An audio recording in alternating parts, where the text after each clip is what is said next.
I have gotten dropped off at the wrong place. Right now, I have no idea where I'm at. And it said Essex Street.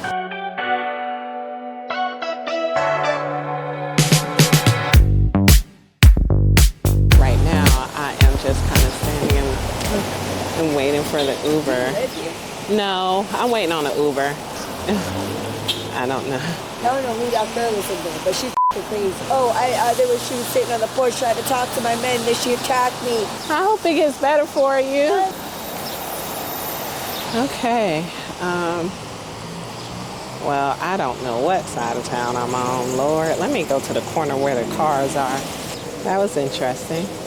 I don't know. Anyway, I usually get a lot of people's life stories randomly. So I'm looking at my phone trying to figure out where this Uber is because... Okay, we made it, y'all. We are in Salem, Massachusetts. Okay, so here we are. We're walking the streets of Salem, Massachusetts, and I thought what better way to tell you the story of the Salem Witch Trials than right here, surrounded by the history itself. I'm going to take you through the layers of this place, the myths, the truths, and the voices that often get left out while you enjoy some scenery. So let's walk and talk. Salem, Massachusetts, a place that lingers in your bones long after you've left, is not just the colonial houses or the fog drifting over the harbor. It's the history woven into the streets, the spiritual energy that vibrates beneath your feet.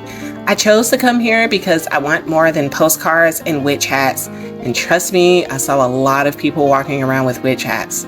I came seeking a deeper resonance. I came to feel the layers of time, to listen to stories that haven't been told loudly enough, and to connect with these spiritual currents that still flow through this town. Salem calls to me, but not just for its lore, but for what's been overlooked. There's a lot of stuff around here. This is a cute little area. So let me tell y'all about my morning as I walk to my first destination. First of all, I'm going to say I don't feel it's going to be the same energy as New Orleans with me walking around in circles because it seems like everything is pretty kind of close-knit in the same area.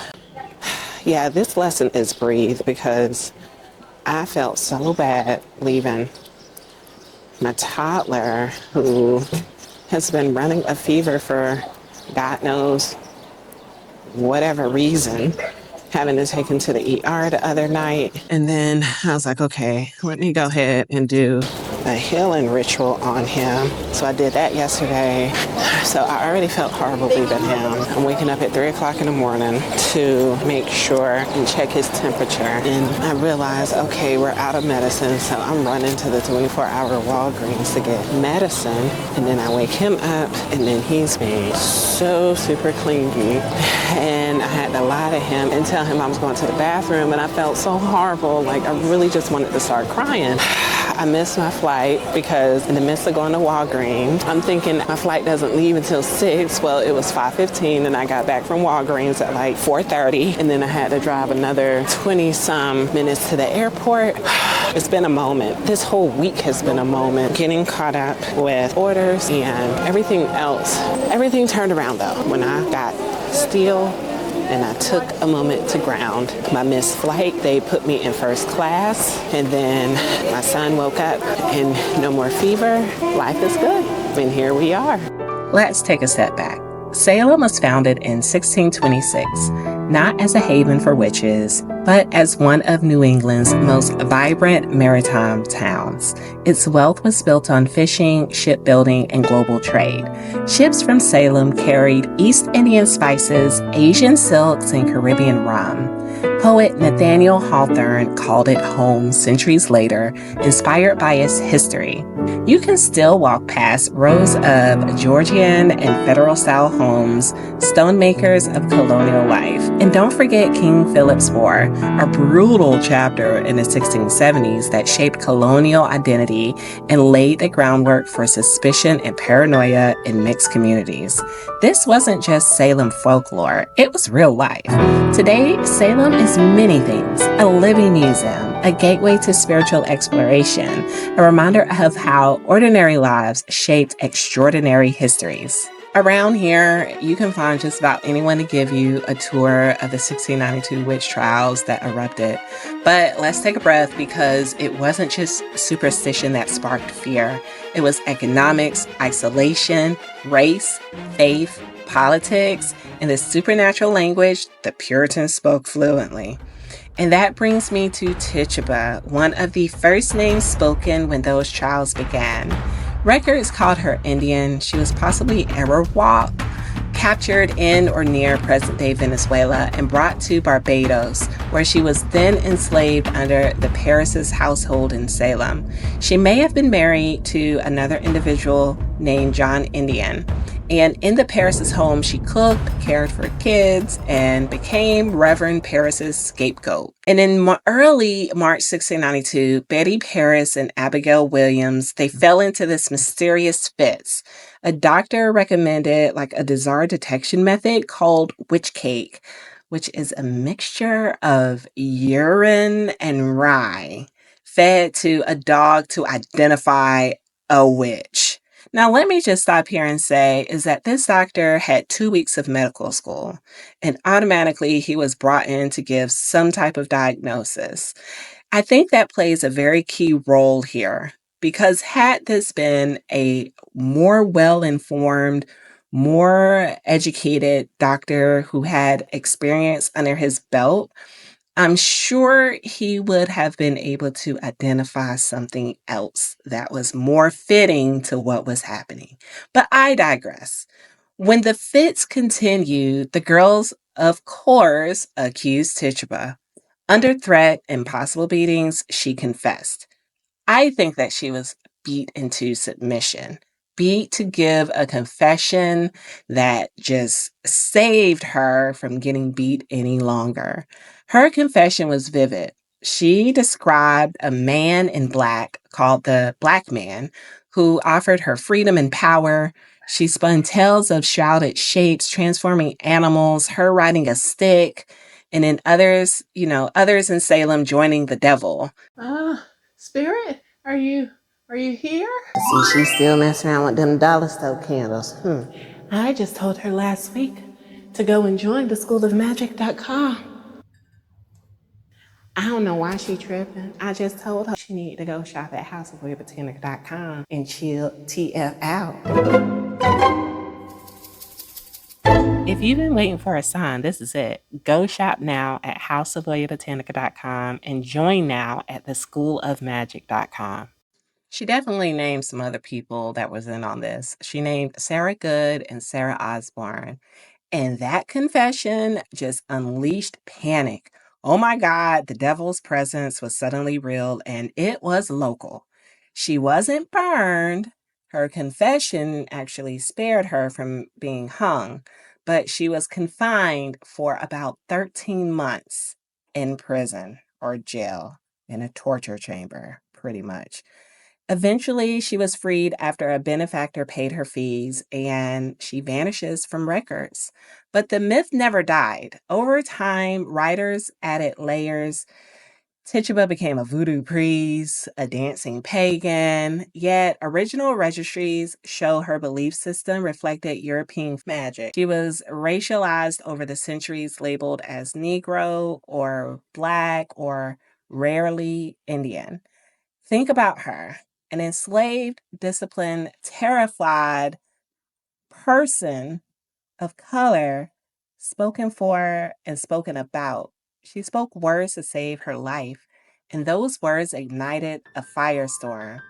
That's her power and her tragedy. Now let's move along and follow this shit show to the next set of people that were named in this original confession. Sarah Good and Sarah Osborne, women who were marginalized by poverty or independence. Sarah Good, she was a beggar. Sarah Osborne had skipped church and defied norms. They were easy targets. Both of those ladies died. Sarah Good was hung, and Sarah Osborne perished in jail. Contrast that with Tituba, who survived by confessing. Reverend Paris and the conservative Puritan leadership wielded control through religious doctrine. They cast fear like it was a net, trapping anyone who was vulnerable. Imagine how Tituba felt, isolated, gaslit, likely beaten into confession, stripped of voice and agency. Whatever her faith or beliefs, the system crushed them and converted her into a cautionary tale for the community.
Taking a hike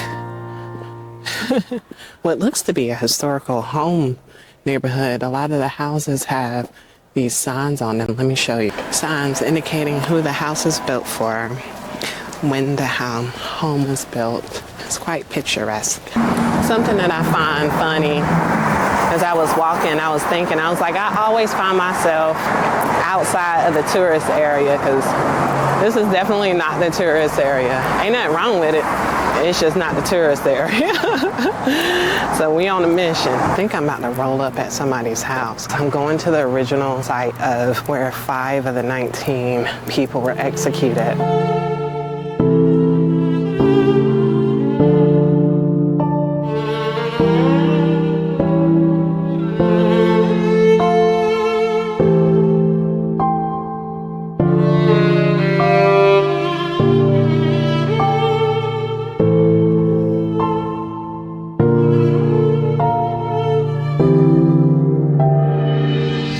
Pattern is clear. Societies in panic often prey on the other, the different, or the scapegoats.